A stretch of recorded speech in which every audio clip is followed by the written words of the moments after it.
Welcome. Today I'm going to be reviewing Dirty Poetry from the contagiously contorted and quixotically twisted mind of Ivan L. Moody.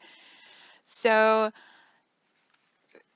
first of all, this is a highly stylized book of poetry by the lead singer of Five Finger Death Punch, which I am a huge fan of. We just saw them in Cincinnati last year with Megadeth, The Who, and Fire from the Gods, and I was just so freaking happy. I enjoyed every minute of the concert. I love Five Finger Death Punch. And when I ordered this book, I had it in mind that I was going to take it with me to the show in Cincinnati, and if I just happened to run into Moody, I was going to have him sign the book, but I forgot it in my haste and excitement, so that didn't work out. But um, the format of the book kind of threw me when I first got it, but as I as I made my way through the book, I appreciated it much more. I had read some of it when I got it, and I read some of it right before we went to the concert, but I ended up starting it over and reading it in its entirety in February. And like the artwork and the lettering weren't Moody's, um, but if if you look, if you have ever written poetry extensively, then you know what I mean when I say that this kind of reminds me of writing ideas on napkins and on the backs of receipts and on loose leaf paper that you lose, and maybe texting it to yourself now is maybe a thing, but it reminds me of when I worked at West Telemarketing in San Antonio, and I was so averse to that job that I randomly, and this happened quite often, I would go to the break room and I would sit there and write poetry on napkins, paper towels that they had in the break room.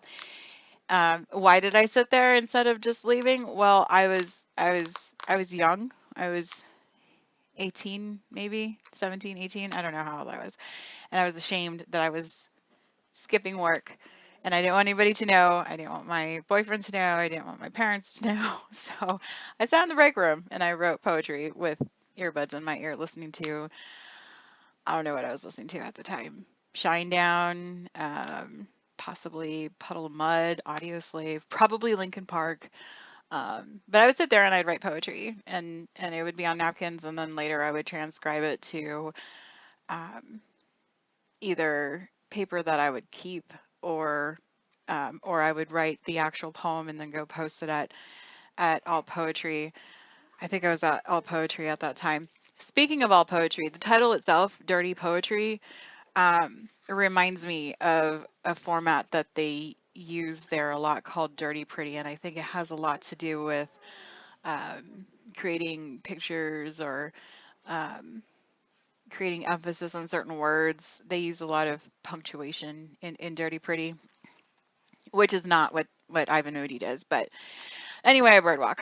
Speaking of bird walking, I used to frequent the Alamo Dragway, and the girl who did the announcements up in the announcements tower, they called her a butterfly watcher, and they said that when she would make the announcements, you would hear her stop every once in a while because a butterfly would go by, and she'd watch the butterfly and butterfly. So it's my own little squirrel. Anyway, back to Dirty Poetry, the reason for this review. So from Blue Today, which I believe is the title, I love the lines. I sense a changing of the tides, a lifting, a breath, a smile, because it was one of the very few moments of hope in this otherwise dark and um, contorted and twisted book of poetry.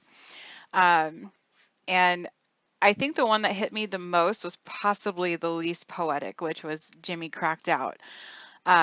Very few people in this world understand why I am so vehemently against drugs and why I believe that anybody who deals drugs should be tried and convicted of multiple counts of murder. And Jimmy Cracked Out just kind of reminded me of that. And for those of you who are not familiar with Ivan Moody and his journey and Five Finger Death Punch. He overdosed, and there's some songs where he kind of touches on that. He didn't want the fans to know. He was embarrassed. I'm fairly certain that he was dead for a few minutes. But he's come back from that. And when we went to the show in Cincinnati, he talked about his years being sober, which is a phenomenal feat. I don't know if you've ever been addicted to anything or if you've known anybody. I'm really sorry. That's my dog. We got a new dog in February. Um, our Anyway, that's my dog in the background. But anybody who's ever been addicted to anything or has been close to anybody who has been addicted, not just a recreational user, not just a casual user, not just somebody who tried something once and then got on with their lives and it never affected them in any way, but anybody who has ever experienced the debilitating addiction, functioning or not, the addiction itself is debilitating. If you've seen anybody go through the process of getting away from that, it's a devastating thing to watch. The sweats, the shakes, the throwing up, the convincing themselves and needing other people to convince them that they don't need it, that they're better off without it, that they can function without it. It's it's a it it's heartbreaking to watch. Um, and so with Jimmy Cracked Out, it really touched me, even though, like I said, it was probably one of the least poetic pieces in the book. Some of them, like Tabby Had a Toothache, just left me kind of speechless with my jaw hanging open, um, and not necessarily in a good way, but more of a confused, backing away slowly kind of way. Um, I think one of the best ones was near the end. It was the second to last, in fact. It was called Lullaby for Sadness. And the book wouldn't be what it is without the artwork and the lettering. And the art by Blake Armstrong is perfectly created for the madness um, that goes with the writing.